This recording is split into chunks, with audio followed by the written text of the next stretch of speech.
Nous avons en ligne le secrétaire général adjoint, porte-parole du gouvernement, M. Wilfried Ngbedi. M. Wilfried Ngbedi, bonjour. Bonjour, M. Agua. C'est un plaisir de vous avoir en ligne et nous savons depuis hier que la Cour constitutionnelle a donc validé le code modifié par la 9e législature conforme à la Constitution, alors que l'opposition souhaitait, dans sa dernière conférence de presse, que ce code ne soit pas validé. Avez-vous des motifs de satisfaction, Wilfried Ngbedi? Je salue vos téléspectateurs et vos auditeurs, M. Agua. Je crois que s'il y a satisfaction à avoir, c'est pour l'ensemble du peuple béninois. L'Assemblée nationale, composée des députés de la mouvance présidentielle et de l'opposition, est considérée comme la représentation nationale. Donc, tous les députés qui y sont représentent le peuple dans son entièreté. C'est cette Assemblée nationale, dans une large majorité, qui a voté le code dont certaines dispositions étaient querellées par la minorité, c'est-à-dire l'opposition qui ne s'y retrouvait pas ou considérait qu'on pouvait faire autrement.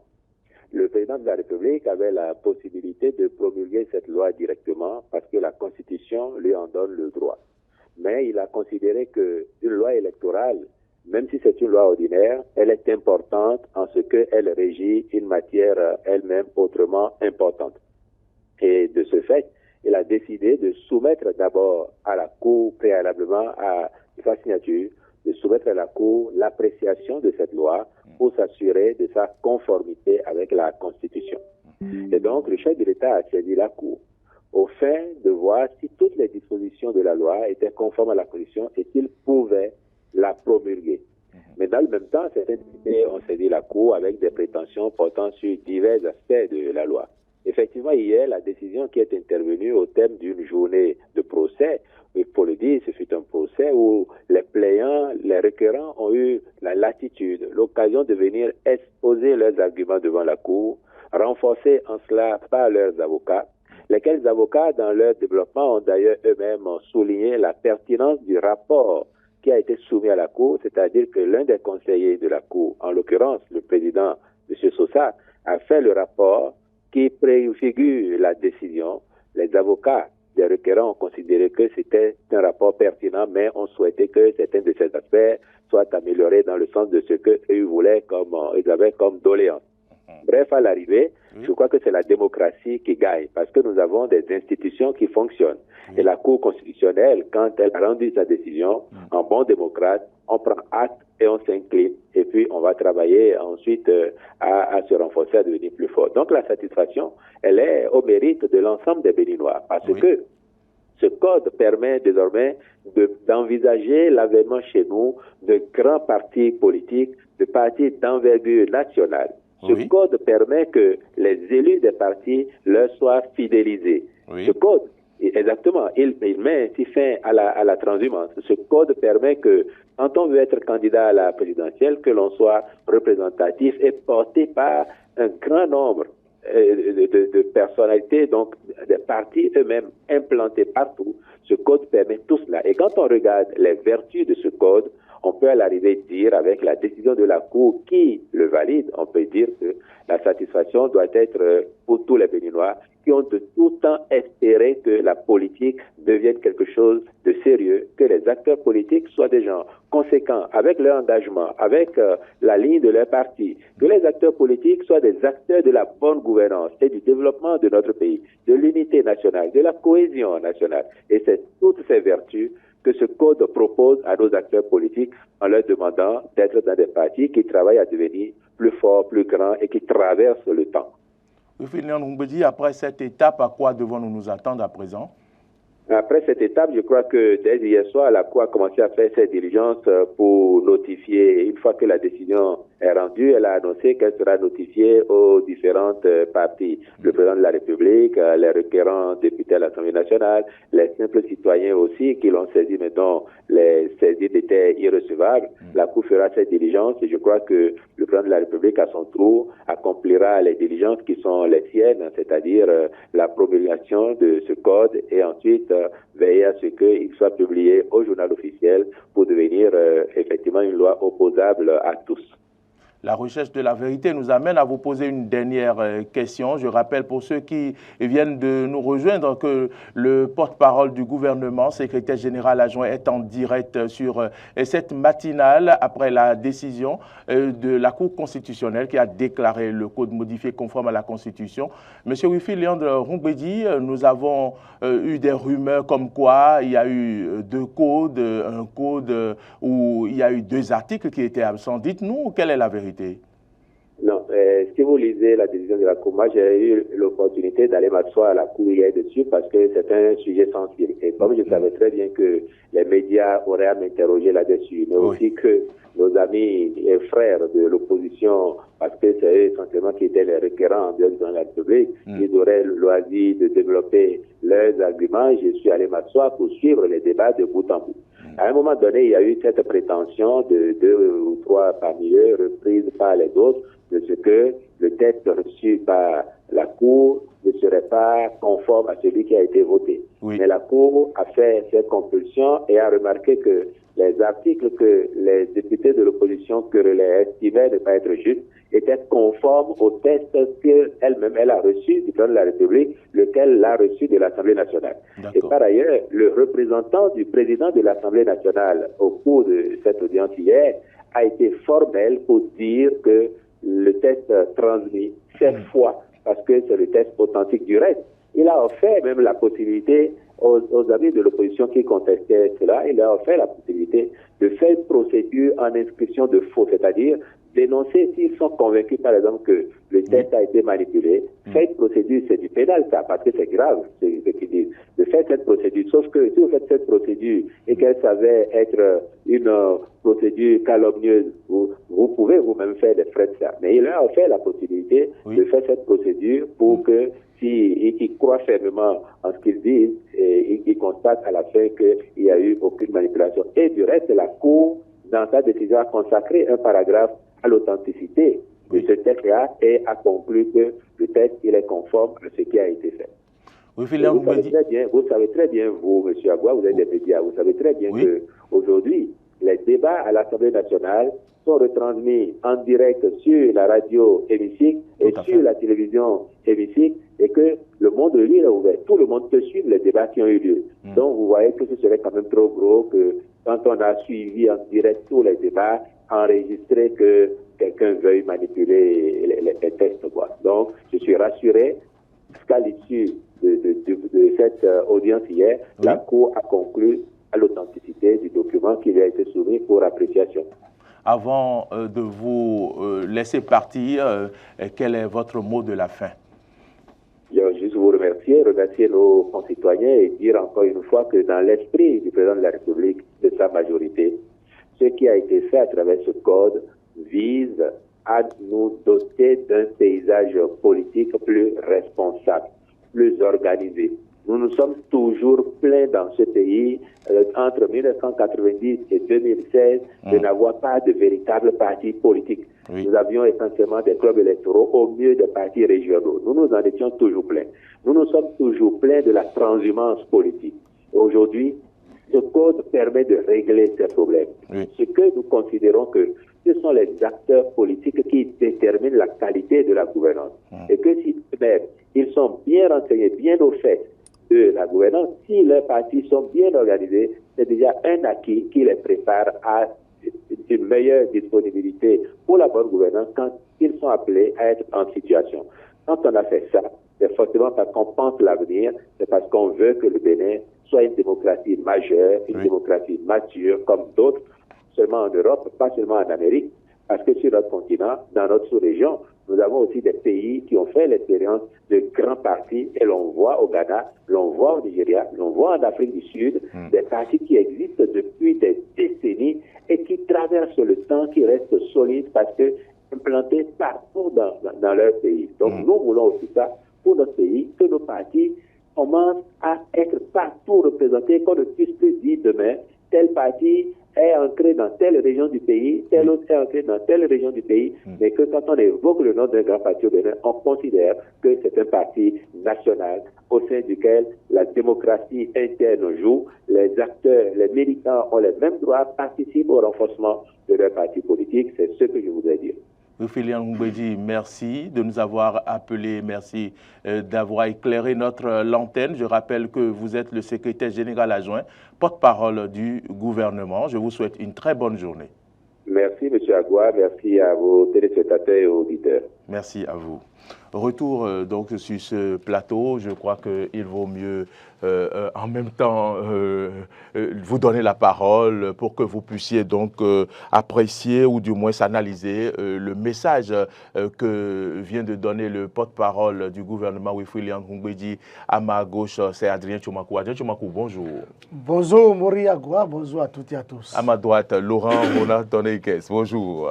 Mori Agua, bonjour amis téléspectateurs. Bonjour. Peut-être surpris de cette intervention, oui, effectivement, vous venez de suivre le secrétaire général adjoint porte-parole du gouvernement qui a donc affirmé que nous venons de doter notre pays d'un paysage politique plus organisé.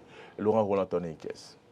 Non, je crois qu'à travers ce qu'a dit le porte-parole du gouvernement, je prends juste une séquence. Il dit un bon démocrate, quand la Cour a parlé, normalement, il faut maintenant que les gens se rangent. De toute façon, je crois qu'au-delà de tout, on ne va pas polémiquer sur le lait renversé.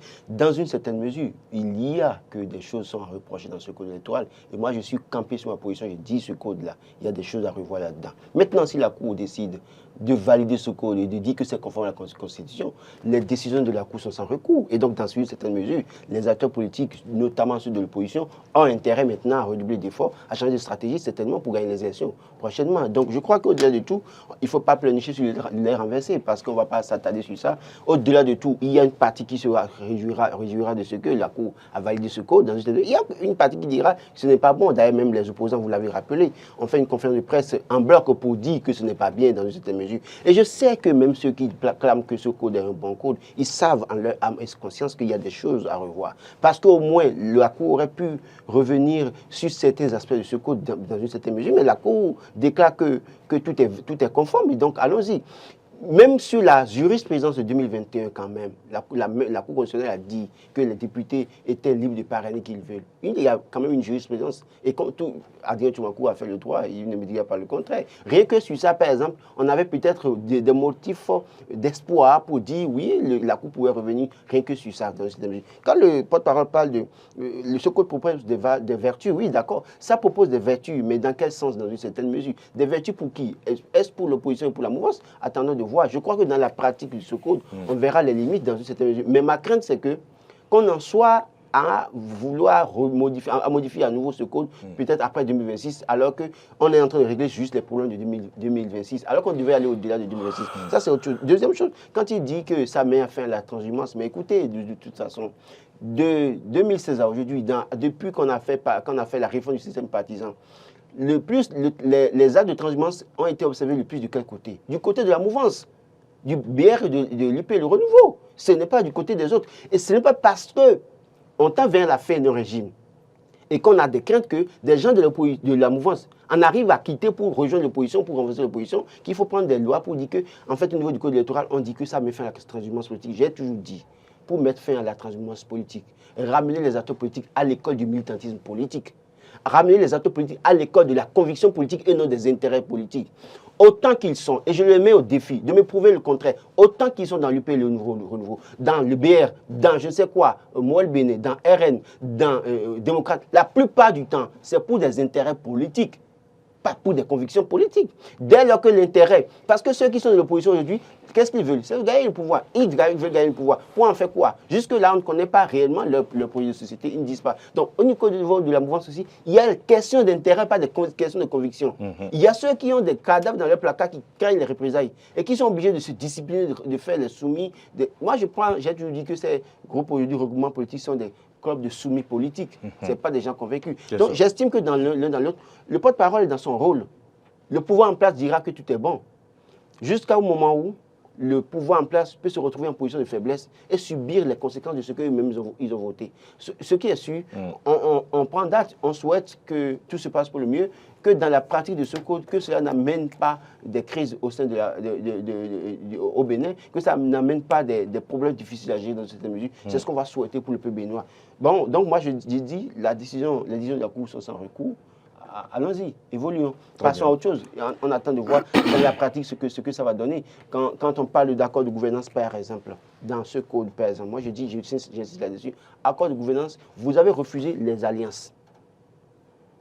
Et vous dites accord de gouvernance de l'autre côté. Et vous savez très bien qu'au niveau de l'opposition aujourd'hui, la seule formation politique qui a réussi à avoir des résultats au cours des législatives passées, c'est le Parti des démocrates. Les signaux sont clairs que ça va être difficile pour le Parti FCB de réunir 10% avec l'avènement des démocrates. Je l'ai toujours dit, et on l'a vu en 2023. Mais de leur côté, au niveau de la mouvance, UPLBR, qu'on ne le veuille pas, ils pourront réussir à avoir les 10%.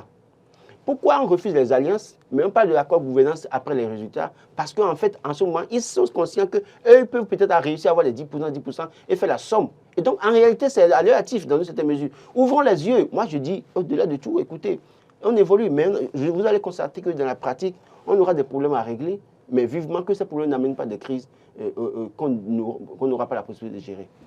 Adrien Jobankou, voilà, vous avez suivi attentivement Louis-Philippe Mbedi, le secrétaire général adjoint et porte-parole du gouvernement. Votre réaction?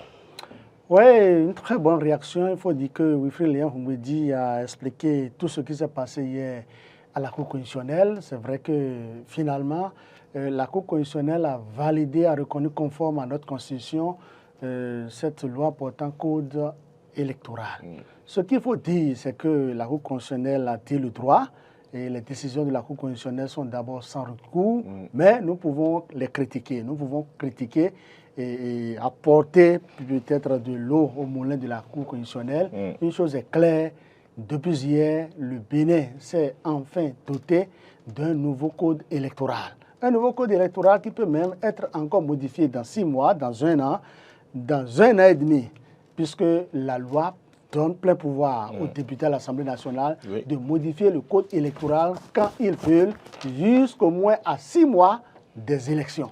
Donc je pense que les députés ont posé un acte très fort et la Cour constitutionnelle a reconnu conforme à la décision. Écoutez, ça il faut le dire, et quand vous lisez, vous prenez un peu de recul et vous faites une très bonne lecture de ce code, c'est que ce code, ça il faut le dire, ce code contient assez d'innovation. Même s'il y a beaucoup à dire. Vous comprenez ce que je dis? Il y a assez d'innovation. On se rend aisément compte qu'avec ce code, les partis politiques seront désormais d'envergure nationale. Ce n'est pas à la veille des élections qu'il faut courir pour aller à Karimama ou à Tokuntuna ou à Dassa ou quelque part pour commencer par susciter une candidature, mettre tout en œuvre pour que, bon, l'homme entre griffes politiques ou l'homme, homme d'affaires, opérateur économique très influent puisse être porté et député. Non.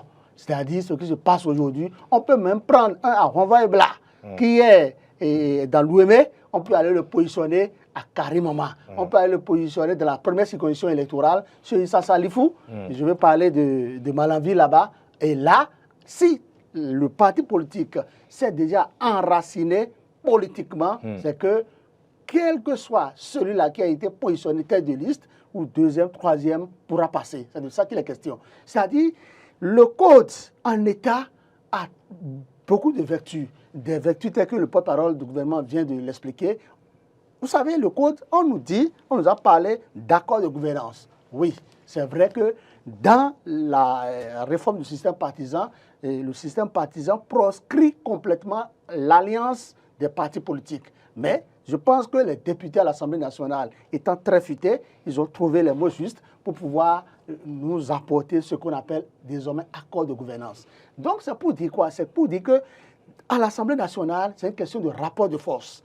C'est une question de rapport de force. Mais ce qui est très innovant dans ce code, c'est qu'aucun parti politique n'est exclu pour les élections générales à venir, pour les élections générales de 2026. C'est ça qu'il faut surtout saluer. Quels que soient les rapports de force, quels que soient les actes politiques, les actes juridiques qui sont posés, aucun parti politique n'est exclu pour les communales, les législatives de 2026. Ça, c'est à mettre à l'actif des députés à l'Assemblée nationale. Parce que ces députés savent très bien que beau jour, ils peuvent aussi se retrouver de l'autre côté. Je vais parler de l'opposition. Je suis en train de parler des députés de la mouvance présidentielle du Bloc républicain et du parti l'Union progressiste, le Renouveau.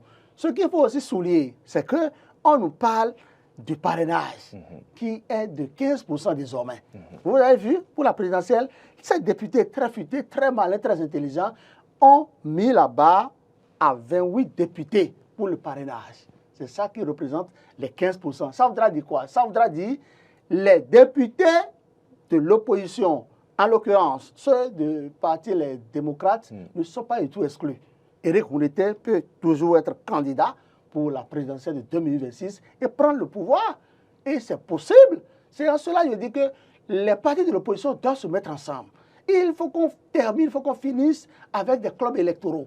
Il faut que les gens sachent que c'est plus que jamais qu'ils vont se mettre ensemble pour pouvoir prendre le pouvoir démocratiquement des mains de Patrice Talon.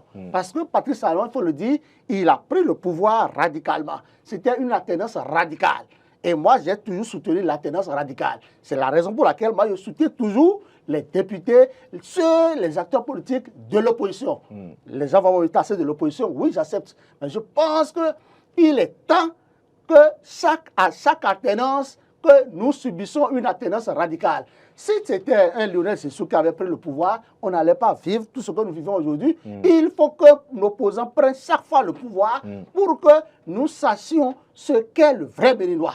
Vous avez vu, quand j'ai lu par exemple le mercredi passé, le journal Matin Libre, qui a mis que par rapport aux réformes du système partisan, en l'occurrence par rapport au nouveau code électoral, que le vrai visage de Patrice Talon a été révélé. Oui, Patrice Talon doit accepter tout endosser.